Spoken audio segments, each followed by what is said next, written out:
From bad to worse for Ronald Koeman and Barcelona, as perhaps, not surprisingly, they fall to Atletico Madrid, 2-0.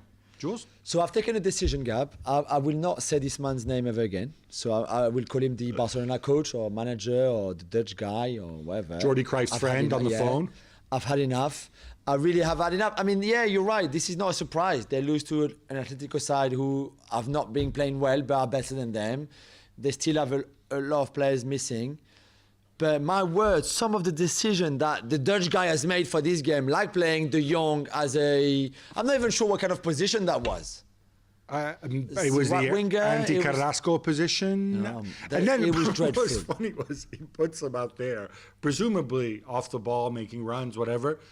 But then that's where Carrasco, Neymar, and João Felix all operate from. Yeah, and that's where the absolutely threat comes from. Exactly. It was so stupid. Everything was stupid. Yeah, they had a lot of the ball, could not do anything with it. Atleti were a lot back to the old Atleti, and that worked, and Neymar was brilliant. One of those days where Neymar, and it reminds you how good he can be, but I've lost all hope until that guy is sacked and they bring anyone. I don't care, anyone would do better than that. I promise you. Barcelona, very quick to point out, yes, it's international break, but no, he's not going anywhere. Sid told us that it's because they can't afford to sack him. But they're also certainly not supporting him because, it was just last week when I think it was one of the vice presidents came out and described the ideal Barcelona president, and it was like a photo negative of manager, Ronald Koeman. I thought Benfica was bad already in midweek. Can we give him some positives to the Culé? No. Coutinho started, created a chance, and then of course the genius takes him off to put on Fati. No, nothing wrong putting on Fati. No. Ansu Fati getting fitter. Yeah, 20 minutes he got this time, or 25 minutes. Yeah, it's better than the 10 he got the other day. Okay. But Araujo, when he doesn't play next to Mingueza, is okay. Oh, he's the best defender. All right, there you go. I'm not sure that counts as positive, Gab. But not sure. Is Memphis finding his kryptonite now? But I mean, the poor guy. I feel for him as well. Luis Suarez didn't celebrate his goal against Barcelona, the second one, though he obviously had something to get off his chest with that telephone gesture. Yeah, later he was kind of denying his, just reminding friends to tell the same number. Yeah, no, for those who missed it, this is clearly a reference, of course, to that phone call with Ronald Koeman. I can still say his name. Yeah, the Dutch guy. Koeman, in less than 2 minutes, told them, "Oh yeah, you're no longer wanted here." I kind of want to give Koeman a pass for this one because it was obviously not his decision. It was a disastrous but there's still a way to do it, yeah. Whatever. There is a better way to do it. Although, frankly, if you had to go in and give Suarez the bad news, he's a bit intimidating. For all you know, he's going to jump on you and bite you. But it's not even your fault, so it's easy. I would have, if I was Koeman, I would say, listen, I'll talk to him, but let me go with the director of football, whoever it was at the time, Abidal or whoever. Let's sit down. And at least it's 2 against 1. And Barca was the only team Suarez in LaLiga that he hadn't scored against. So that must have also been like, hey. And which is why he didn't celebrate the way he usually does. Paris Saint-Germain, meanwhile, lose at Rennes 2-0, despite the big 3 up front. Jules, is this a big deal?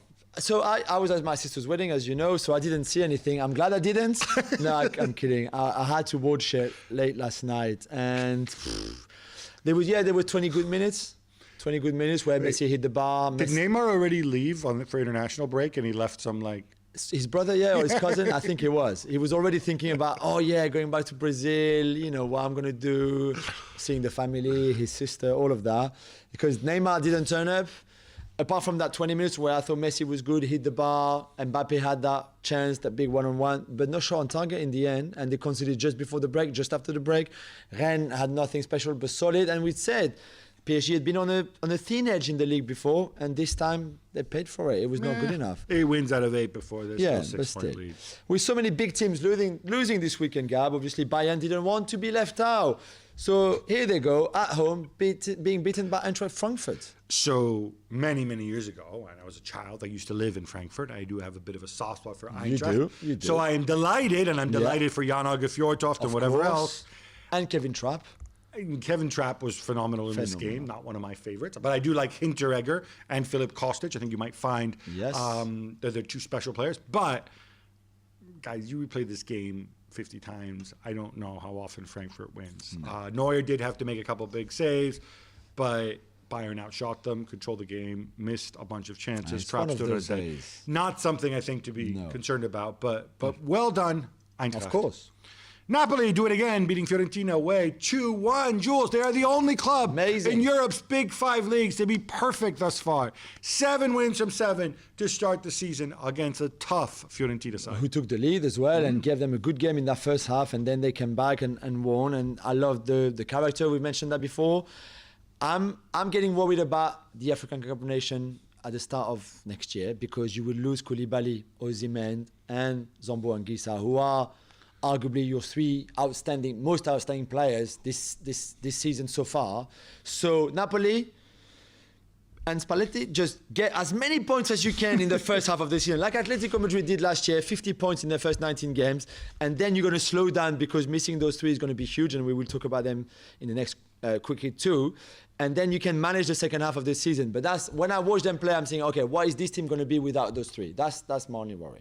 But it's one for later. Manchester United are held by Everton at Old Trafford 1-1. Cristiano Ronaldo came on, played the final 34 minutes, and looked grumpy at the end. Jules, there are many reasons to be critical of Solskjaer, starting with a goofy lineup with Pogba and Sancho on the bench. Yeah. But is his handling of Ronaldo one of them? So in a way, I would say no, because he's 36 and he can't play every single game. He played the whole 90 minutes and more because he scored the winner against Villarreal in the Champions League in midweek.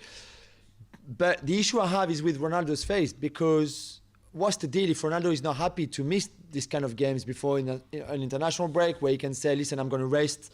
It's not if we were playing again on Tuesday or Wednesday.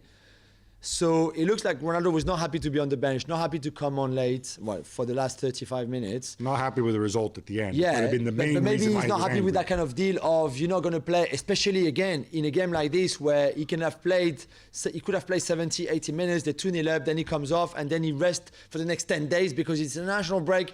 And they're not even in the Champions League semi-finals. I love your scenario where Ronaldo starts and it's magically 2-0. Well, no, but they're better with him than without him. Benitez. No, sure. Of course.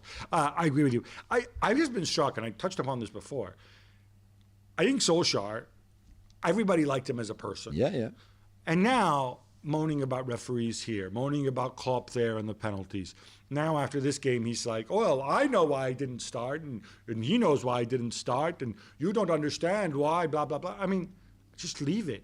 I mean, honestly, there's a great... You liked him more humble. Absolutely. One of my all-time favorite sitcoms is an old sitcom called The Larry Sanders Show. And there's this one where Hank, who's the goofy kind of sidekick, Larry's unavailable, so he guest hosts the show. And he's humble, and he's nice, and everybody likes him. And the next one, he starts behaving in a very unpleasant way, and suddenly nobody likes him. Yeah. Solskjaer's treading a thin line. Yeah, you're right. He's much better when he's likable, Ole, than when he goes and starts picking fights. Yeah. Just remember, you're not Mourinho. It doesn't work for you.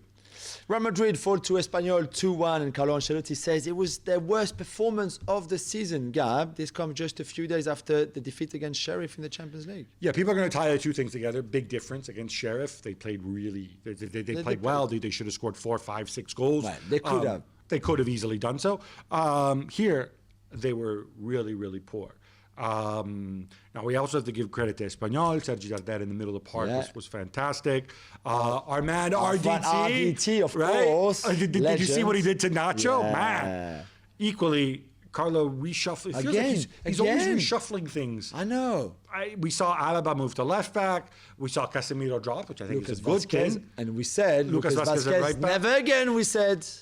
Kroos and Modric together in the middle of the park. Benzema did score a great goal, but I thought this was a fully deserved defeat for Real Madrid.